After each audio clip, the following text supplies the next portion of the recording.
What's going on, guys? Welcome back to the lab, which I guess I can say welcome back to the lab, not necessarily this edition of it. This is the first time we're doing an MLB series preview. How this is going to go essentially is we're going to go twice a week over the MLB series that are starting up, which the first batch, kind of like today, will be Monday, Tuesday, series starting up then. Right after that, we'll do the one starting up on Thursday, Friday, depending on the slate. Some of them, I guess, sometimes don't need to do it on Thursday, but we'll do it when need be. So basically, we're just going to go over them, go over some of the betting angles, some of the matchups that I'm really looking forward to attacking, and we'll kind of flesh those out on BTL as the week progresses. But now we're sitting here with game ones going today, so I have a pretty good idea of how I want to attack those games, and we'll talk about that. But yeah, super excited for this. We have done this in the past in the lab with college football, a little bit of NFL. It's the first time we've really sat down and gotten into some of these baseball games. So excited to get into that. Like I was saying, I want to start and just hop right into it. The game that's on the screen is the first series that I have pretty strong thoughts on. I won't give in-depth thoughts on every single series that's going on, all a million of them, but I'll key in on a handful of them, and then we'll kind of glaze over some of the other ones and let you know what's going on there. But I do want to start in Fenway Park in Boston because I do think this is an interesting series. I have to give my thoughts kind of on it as a Rays fan in the first place. But in this series, you're going to see what I think are a lot of good pitching matchups. So we have Zach Eflin going against Cutter Crawford in game one. If you pay attention to the Cutter Crawford, he's been fantastic this year. Zach Eflin's been a little up and down, but pretty optimistic for him here. Then game two, you got Savali against Pivetta. Game three, Taj Bradley against Tanner Houck. I mean, if Cutter Crawford's been good, Tanner Houck's been right there. Taj Bradley just came back. Stuff looked absolutely amazing, so I'm excited for that one too. And then game four, it's actually a four-game series. We're going to see, assuming Zach Littell and Cooper Criswell slash Red Sox bullpen on the end of that. So my main thoughts can give you my Rays fan thoughts first. I'm kind of getting back around to having a little bit of confidence in the Rays. The bats are hitting the ball better. It really depends on the lineup they put out on any given day. But they're not consistent enough yet to where I'm really buying in at this very point in time. I'm a little scared about the series for a couple of reasons, and one of them is the fact they're going on the road. They haven't been on the road all that much this season, just 15 games, which is a couple short of where really everybody else is in the league. But when they've gone on the road, I've had nightmares, and people I think all remember the Rays getting swept by the White Sox in Chicago, which a little different of a team than is going into Boston for this series, but they're still just 6-9 on the road, which is not good at all. And again, it comes with some pretty soft matchups, and a lot of that 6-9 record has been because the bats haven't shown up. So maybe it's a little fandom in me, but I'm not feeling great about this 4-game series. And the other part of it, Cutter Crawford and Tanner Houck have just been flat out fantastic pitchers, really any way you want to spin it. But the way that they pitch and the whole MO of the Red Sox pitching staff, including the starters and the bullpen, is to throw a lot of off speed. That's their MO. That's their mantra for this year. Those type of guys give the Rays a lot of trouble. So when I look at Cutter Crawford here, I can bring him up because he's kind of one of the main reasons for it. I'm looking at about a 60% fastball usage kind of on the surface here, which it's a little deceiving because I'll show you 32% cutter, 30% four-seamer. So you would think, okay, that's a fastball dominant pitcher until you go against lefties. It's kind of the same thing that you see there. Against righties, it changes a lot to where the sweepers is dominant pitch at, just about 33%, third of the time. So the thing about him and Tanner Houck in general is that they're really good against righties, but a little susceptible against lefties. The Rays have a lot of righties, and that's where they've been really susceptible themselves to these heavy off-speed pitchers. So in game one, I think it's a really tough matchup for the Rays. In game three, same thing. Tanner Houck's going to throw a lot of the same stuff at them. So in those two matchups, especially when you have Zach Eflin on one side in game one, who I'm pretty optimistic about in this matchup, and Taj Bradley, who, like I said, came back, stuff looked absolutely electric. I'm looking forward to some unders in those series, especially it's been tough to trust the Rays bullpen necessarily, but they struggle against teams with, a lot of pop. And the Red Sox have not really had that at times. They've been kind of under machines as of like the past couple weeks. The bats really haven't been there, but the pitching's been good. So game 1 and game 3, I think are really good pitchers duels. Somebody's bound to get blown up in this 4-game series. I think you're most likely to find that in game 2 or 4, whether it's Pavetta Savali or Criswell, who the Rays are familiar with, going up against Littell, which Littell has been a weird pitcher to figure out, but he's been really good. But yeah, those are kind of my thoughts. Game 1 and game 3, I want to back some of these pitchers. Other than that, man, I'm scared for this as a Rays fan. We don't have the series prices quite out quite just yet, which I really hate. I wish all the books would put them out a little earlier so we could bet them. But Red Sox winning the series, taking 3 out of 4 would not surprise me in one bit. But I got to say, like, I'm a little optimistic about the Rays late in these games. That's where they tend to usually pull out their magic whenever they go to Fenway. They either get crushed and the bats don't show up at all, or they have crazy late inning comebacks, which the bullpen's going to be fine at some point for the Rays. It's been really bad to start the season. I don't think that's going to last. The Red Sox bullpen has been really good, though, so that's a scary one to go up against. So, yeah, really targeting Cutter Crawford and Tanner Houck as, guys to have really good starts. Same with who they're facing and Zach Eflin and Taj Bradley on the other side. So those are my Rays thoughts. I do want to go to another series that probably nobody in their right mind thinks they want to watch, just because it's two teams that are not exactly the most fun to watch. But the Marlins are going to Detroit to face the Tigers. And for the pitching matchups here, we have game 1, Sixto Sanchez against Matt Manning, which Matt Manning should probably be up for this Tigers rotation pretty consistently instead of all this Kenta Maeda, even though he is pitching a little better recently. But it's a conversation for another day, I guess. But we're going to see Sixto, Matt Manning, game 1. Then we are going to see, looking up just to make sure, Ryan Weathers versus Reese Olson, and then Tyler Rogers versus Casey Mize. So I do want to zero in on kind of 2 of these arms. The first one is on the screen with Sixto Sanchez, and we can look at a little bit of what he's had to offer throughout so far this season. He hasn't been good. Not the hottest take there, but he's pitched to a 7.5 ERA so far this season. The whiffs haven't really been there. The Ks haven't been there. Keep the ball on the ground like a decent amount, but overall, like, he just has not been great, and he's only had 3 like quote unquote starts coming out of this season, and it was against the Braves. I guess it really started here. 2 2/3 struggled, pulled 4 innings, 5 runs against the Rockies in Miami, not in Coors.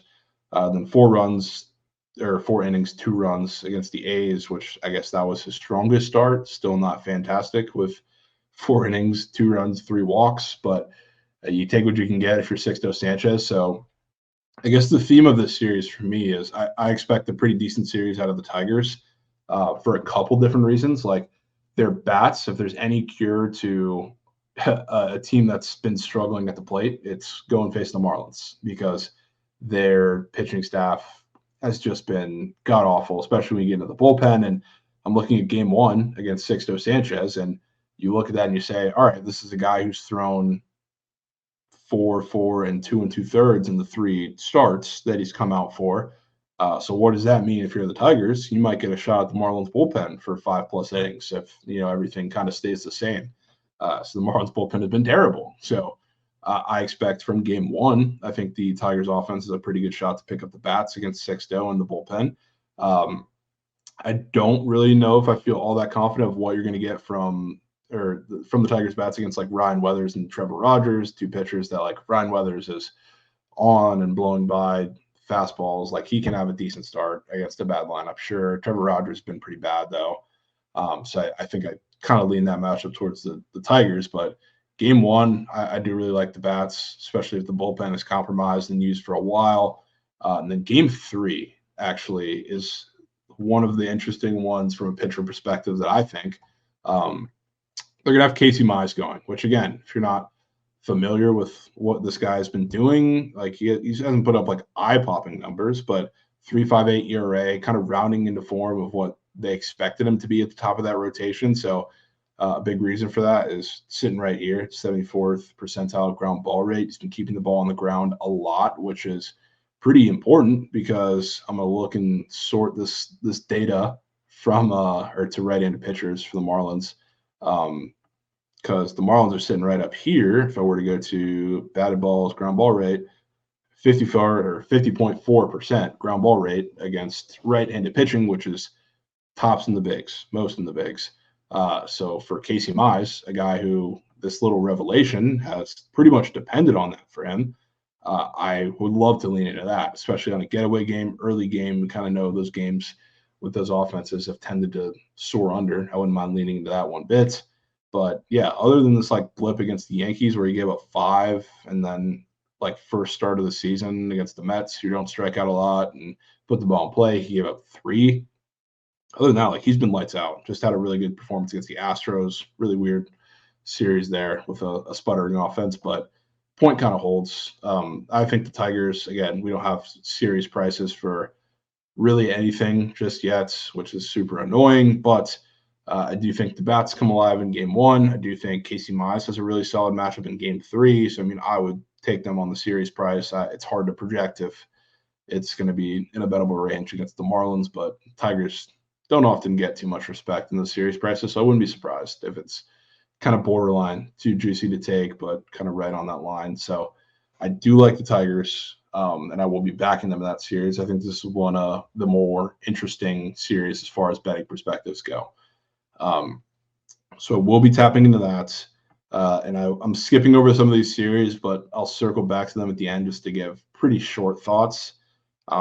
Braves Cubs, another interesting series because, first of all, I mean, the Braves, they've been kind of like the Red Sox in the sense that they've been under machines as of late. I think they have a handful in a row, same as them. And a lot of it's been because the bats have been super disappointing for them. So when I look at the situation they're in now, like they're coming off of Sunday Night Baseball, they just got walked off on by Brandon Nimmo and the Mets, which they were so concerned about the no-hitter and the no-hit bit in the ninth on what was it, Saturday, that they brought in Raisel Iglesias with a 4-run lead, and then he gave it up anyway. It's like now he wasn't available to close out this game, and what do you know? They put in AJ Minter, who's been not great for them in the back end of the bullpen, and he gives up a walk-off. So pretty unfortunate mismanagement there from the bullpen of the Braves, but now they're one of our favorite systems, which it's a Sunday Night Baseball team going with travel to play another team on Monday. So they're going from Queens to their home base in Atlanta. So yeah, it's not road to road, but it's still with travel. And not only they have that, but they got to go face who probably should be the NL Cy Young right now, and Shota Imanaga, who's been absolutely fantastic for this team. So I will say, just like on a surface level, it's hard to feel good about the Braves bats in this one. If you want something a little more tangible, I'll say this because the Braves bats, they've been bad. If anybody's watched them, they've not been great. I'm gonna look and show you real quick, like just on, I don't know, basic level against left-handed pitching, like they have good numbers. Like they're sitting 6th, 121 WRC plus, but when you look at like some of the starters they've faced as far as lefties go, I'm just going to give you a couple of the latest ones. Jose Quintana, they scored 4 off of. They've actually faced him twice. Logan Allen, they scored 4 off of him. Trevor Rogers, they scored 5 off of him, 3 earned, 2 unearned. And then James Paxton, who actually shoved against them with 1 earned, 1 earned in that start.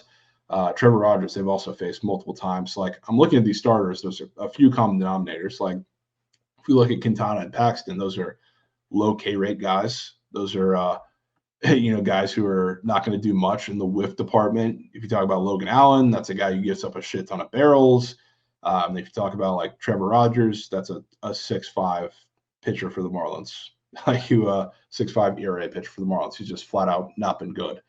So really, like the only lefty they face that's in like the same stratosphere as Imanaga is Ranger Suarez, who like they got 3 runs off of with only off 3 hits, which 2 of those came in the first inning, and it was the first start of the season too. So like what I'm trying to say is their numbers against lefties are good, yes, but I'm not really buying in because they've faced a lot of bad pitchers, a lot of pitchers that I think are just really good matchups for them, and Shota is not really that.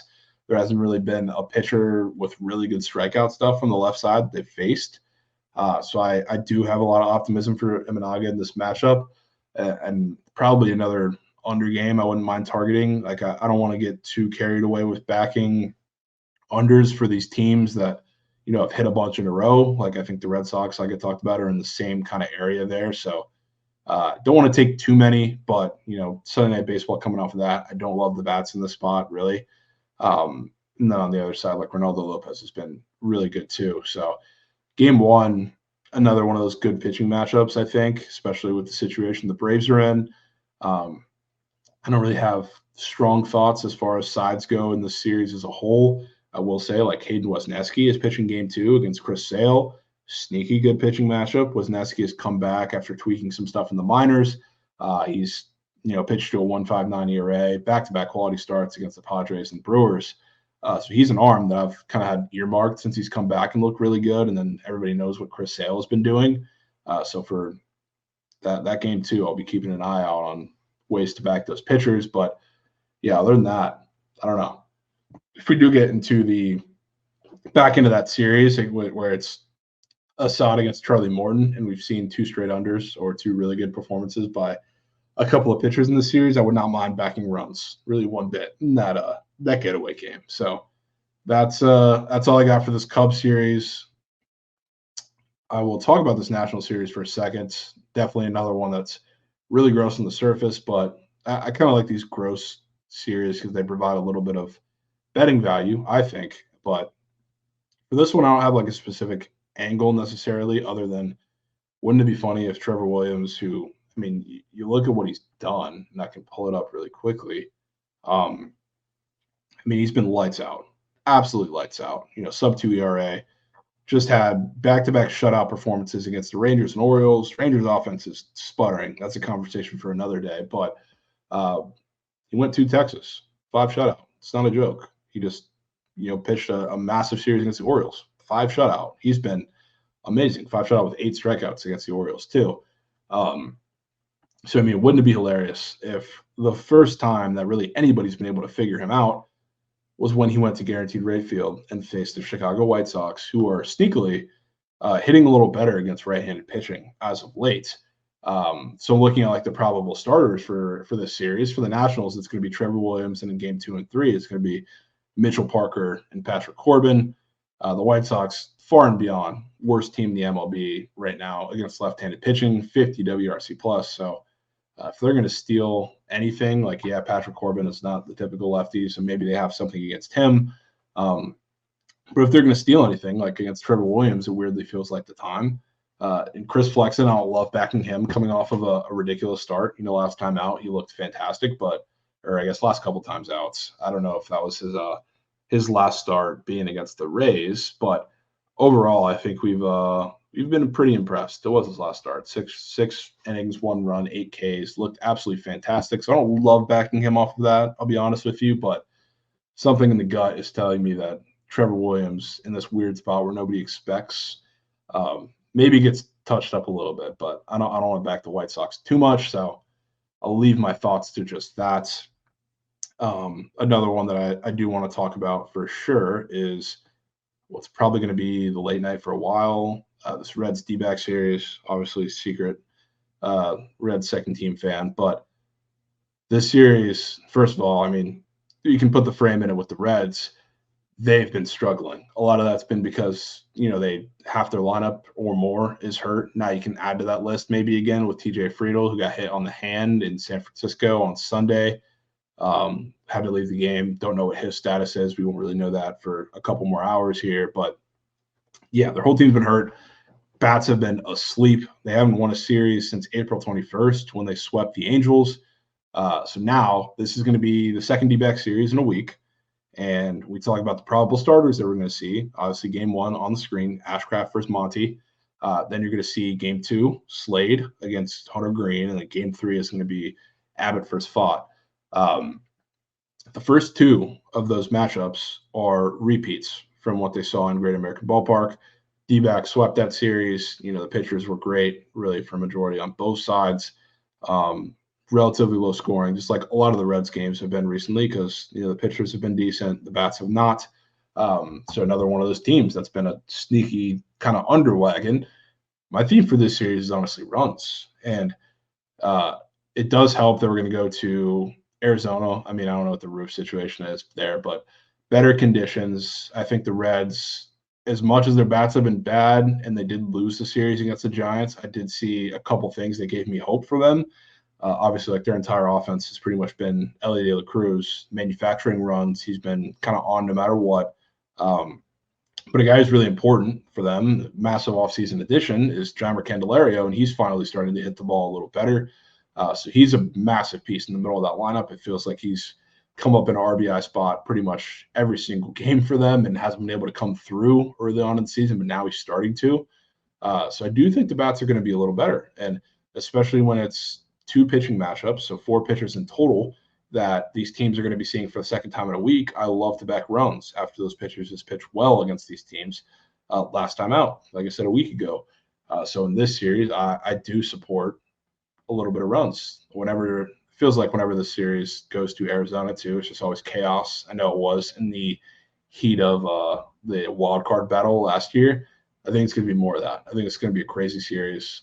Really like runs. Maybe game two is probably my favorite with Hunter Green versus Slade, but this game one too, I wouldn't mind attacking that as well.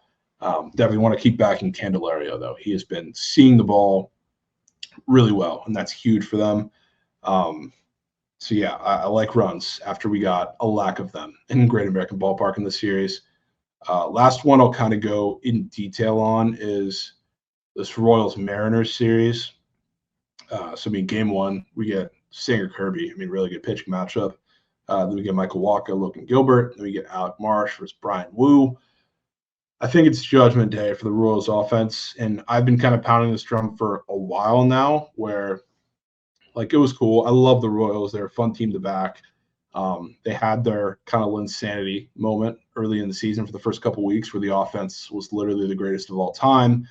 They were putting up, it seemed like 10 runs a game every single time they stepped out there. But now they're not very impressive offensively. And like they've had their days, like they put up 10 against the Angels in one game, but really other than that in those series, like they really didn't do much of anything offensively. And that's kind of been the story for them recently. Because I mean, other than that first game of the Angels series, the next three, they put up a combined, 9 runs, which is not great. Found their way to win 2 of those games in the next 3. But I mean, you look at that, you look at what they've done in the Rangers series, same thing, put up 7, then put up 6 in the next 2 games combined. Like they've kind of plateaued as an offense, I think. And what better time to test that than going to Seattle, notable Pitchers Park, against a really good slate of pitchers. And it starts with George Kirby, obviously. And then they get to see Logan Gilbert, who has been arguably the best arm in the Mariners rotation. He's also coming off a really bad start against the Twins. So I do think he bounces back. And then Brian Wu, who knows what we're going to see from him, coming back. But, that's a really good slate of 3 pitchers. And the Mariners rotation is all kind of the same. They get hurt by, left-handed batters with a lot of power. So like Vinny P is a guy that I'm scared of if I'm that Mariners rotation. But other than that, like you're scared of Bobby Witt, you're scared of Salvador Perez. Like those are righties. Michael Garcia is huge to start off that offense, at the top in the leadoff spot. But yeah, a lot of righties. If you're talking about power lefties, other than Vinny P, you have Michael Massey. That's really the biggest threat there. So I think the Mariners pitching staff matches up pretty well. And I'm staring at a 7 total in game one. And that really makes me think that the Mariners are going to stick to the Royals offense in game one, but also this series. So I'm looking forward to fading the Royals offense in a couple games in the series. Obviously, it would help if we had some, non-offense conducing conditions, which is always possible. And when you go to T-Mobile Park, but yeah, I'll be keeping an eye on that. Definitely like George Kirby in game one to pitch really well. But I'll be backing Logan Gilbert and probably Brian Wu in some way as well. So those are my thoughts for a lot of these series. I'll go back to the top just so we can glaze over these and I can give just rapid fire thoughts. Jays Orioles, I think we're going to see really good matchups, across the board. Jays are going Barrios, Bassett, Kikuchi. Orioles are going Burns, Bradish, Irvin. I do think we get a really good start from Corbin Burns, like in game one. I wouldn't mind targeting the Orioles and Barrios, I think, to hit a little regression point. So I lean Orioles in this series. I have a really tough time believing the Jays offense, even though Vladdy is heating up. That's a guy I want to keep backing for as long as he's seeing the ball pretty well. I have a hard time believing that offense is going to go into Camden Yards and score with them, even though, like I said, on the other side too, Orioles offense hasn't been fantastic as of late, but feels like a good time to get involved there. Talked about these couple series, Mets, Phillies. I genuinely have not many thoughts. Sean Manaea, I guess, is a lefty going up against the Phillies. They've made life tough for a lot of lefties. So, I mean, his MO is kind of trying to be efficient, I guess, now, and that's where he's found a little bit of success. So, I don't know exactly what we're going to see there. I think they make life tough for him in game one. Cubs Braves, talked about that. Talked about this series a little bit. Pirates Brewers. I mean, that Pirates offense is just pitiful right now. Just absolutely pitiful. Maybe they get just a little gas to the team from, what has happened and, bringing Paul Skeens up. That stadium was electric. Their little comeback rally in the 10th just fell short, yesterday. I don't know if I can get to back in the Pirates really at many points in this series. So no real thoughts there. No real thoughts here either. This Rangers lineup has been bad. I mean, they're coming off of a sweep in cores where, the offense didn't show up for a single second. I mean, that was an absolutely embarrassing performance from them. So I do think a couple of their pitchers, I guess, may struggle against the Guardians lineup that doesn't whiff very much.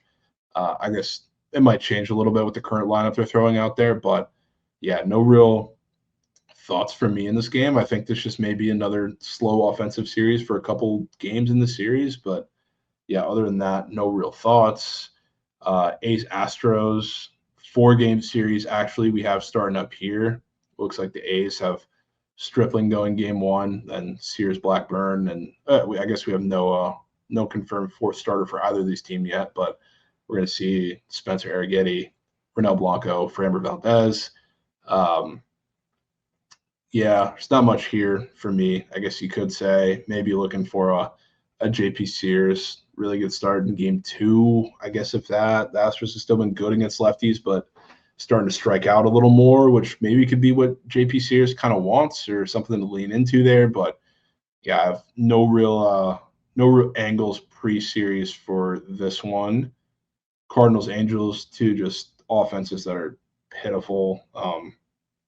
I guess if there's something, I guess this is a decent one. I would say to look to live bet the Cardinals in a couple of these series, which I guess it kind of applies to anybody who's playing the Angels because their bullpen's been god awful. But if you can get like just a even keel game, especially like looking at this game one, Liberatore versus Soriano, going into the late innings, as bad as the Cardinals offense kind of has been, I do think they can get some runs late off this Angels bullpen. So it's a tough one. I do think Sonny Gray is pitching in game two against Reed Detmers.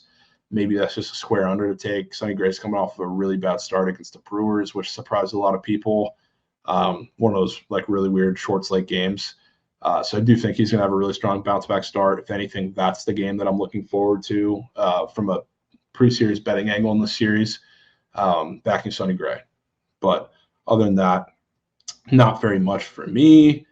Rockies, Padres, not much here. Rockies are going into San Diego. They're on the road now after being in Coors, which not that their offense was fantastic in Coors, but I never really want to back their offense. First game going on the road. So I don't know if I'm going to do that, game one, but maybe these, game two and game three might be a little higher scoring than people have expected. Cal Quantrill, that blow up has been kind of waiting to happen for a couple starts now. Wouldn't be surprised if it comes against the Padres. Austin Gomber pitching game three. They're going to have Dylan Cease facing Quantrill. So maybe a little more runs than people expect in the series, but I don't know if I want to do it game one. Definitely the best matchup on paper game one, but post course, no real strong interest. Talked about Royals Mariners, Dodgers Giants. Really don't have much. I believe it's been mixed up between like Yamamoto or Gavin Stone for Monday. Maybe they went with Stone from what I'm seeing here, but I know Glass now is getting a little extra rest, so maybe I'm going to keep an eye on who gets to start for that third game. Because I do think that's going to be a weird one because I believe it's Logan Webb going up against whoever that is, third game, and Logan Webb, to be honest, like last three starts has not looked fantastic. He kind of fought his way through the Red series or the game that he pitched against the Reds at home, but it wasn't great. It really wasn't. So I wasn't impressed by that. Maybe he gets a bounce back start against the Dodgers when everybody is probably hopping off and hopping on the fade train, depending on who's on the bump for the Dodgers. But yeah, it's kind of my thoughts there. So I guess that wraps it up. We're going to talk about these, like I said, twice a week when we have the first series start up at the beginning of the week and then going into the weekend. So I'm going to give you guys some betting angles or kind of the matchups that I'm looking at just to kind of recap there. Appreciate you guys for tuning in. Going to talk about this more on my Twitter as well. Just kind of going back and forth with you guys, what you want to see, what you want me to talk about here. So make sure you're tuned into that. Make sure you're tuned into Behind the Lines every single weekday on the Book It Sports Twitch, Twitter, whatever you want to go to, YouTube as well. We're going to be talking, kind of fleshing out these individual games and how we're betting them, kind of taking some of these angles and translating them to individual games. So appreciate you guys joining. Good luck on all the bets for this week. And let's have a week. Love these MLB slates. Love these MLB games, and these series are actually pretty entertaining. So let's have a week this week.